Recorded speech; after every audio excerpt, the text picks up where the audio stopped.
Hello students, I am Shweta and you're watching my YouTube channel Shweta Tutorials. Students, today I have brought for you an important topic for learning English, and this topic name is preposition, and prepositions also very important for learning. So in this video I want to tell you about some preposition words, and I want to tell you preposition words always use with some particular words, and these words always take the preposition words with them. And how can we understand the sense of this sentence even in any single sentence we can know about through this video. So let's we take first sentence and understand its sense. First sentence is you should act upon your teacher's advice. You should act upon. Act upon means किसी भी काम को करना. Act upon कार्रवाई करना, किसी काम को करने के लिए पूरी तरह से तैयार हो जाना, उस काम को कंप्लीट करने के लिए. You should act upon your teacher means आपको अपने टीचर की सलाह पर, अपने टीचर की जो सलाह उन्होंने दी है उस पर कार्य कर देना चाहिए, या उस एडवाइस पर आपको कार्य करना चाहिए. Second number is I am not afraid of darkness. I am not afraid of darkness means मैं अंधेरे से नहीं डरता हूँ. अफ्रेड ऑफ किसी से डरना. I am not afraid of darkness, मैं अंधेरे से नहीं डरता हूँ. Next 3 number is he was astonished at her behaviour. उसके बिहेवियर को देखकर आश्चर्यचकित हो गया, या अचंभे में था उसके बिहेवियर को देखकर. You can see act upon कार्य करना या कार्रवाई करना, किसी कार्य को पूरा करने के लिए उस पर पूरी तरह से काम करना. अफ्रेड ऑफ किसी से डरना. एस्टोनिश्ड एट अचंभित होना. एस्टोनिश्ड मीन्स अचंभा.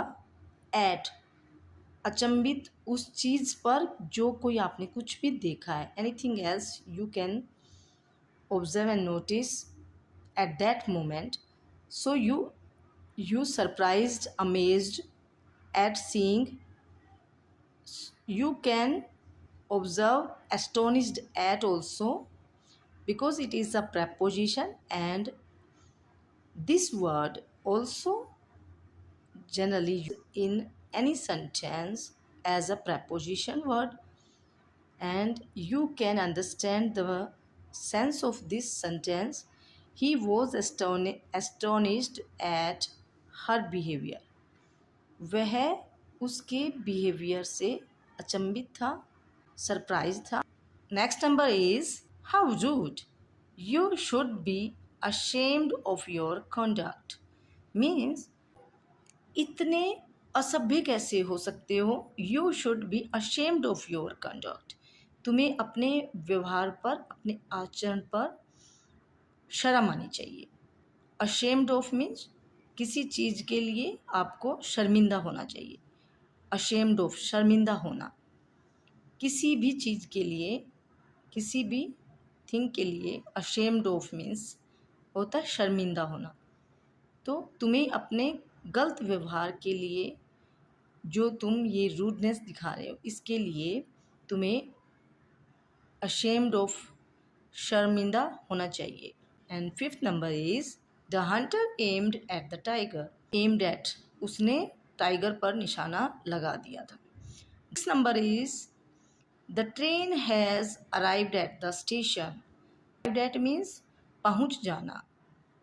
कहीं भी, किसी भी जगह, प्लेस या किसी भी डेस्टिनेशन पर जब कोई भी ट्रैफिक, किसी के लिए हम बोलते हैं किसी भी चीज़ का वहाँ पहुँचना, उसे अराइव्ड एट की सेंस में हम यूज़ करते हैं। अराइव्ड के साथ में मोस्टली एट का यूज़ होता है और ये वर्ड अपने साथ एट प्रेपोजिशन को लेता है। तो यहाँ train has arrived at, train पहुँच चुकी है। अराइव्ड एट मीन्स पहुँचना होता है किसी भी डेस्टिनेशन पर, किसी भी प्लेस पर। जब भी कोई पहुँचता है तो अराइव्ड एट की सेंस में यूज़ होता है। And 7 number is Reena is absent from the class today. Reena is absent, absent मतलब कहीं अनुपस्थित होना, कहीं पर कोई भी पर्सन वहाँ से चले जाता है तब उसे अब्सेंस की फॉर्म में यूज़ किया जाता है। इसका मतलब रीना जो है वो क्लास से अब्सेंट है।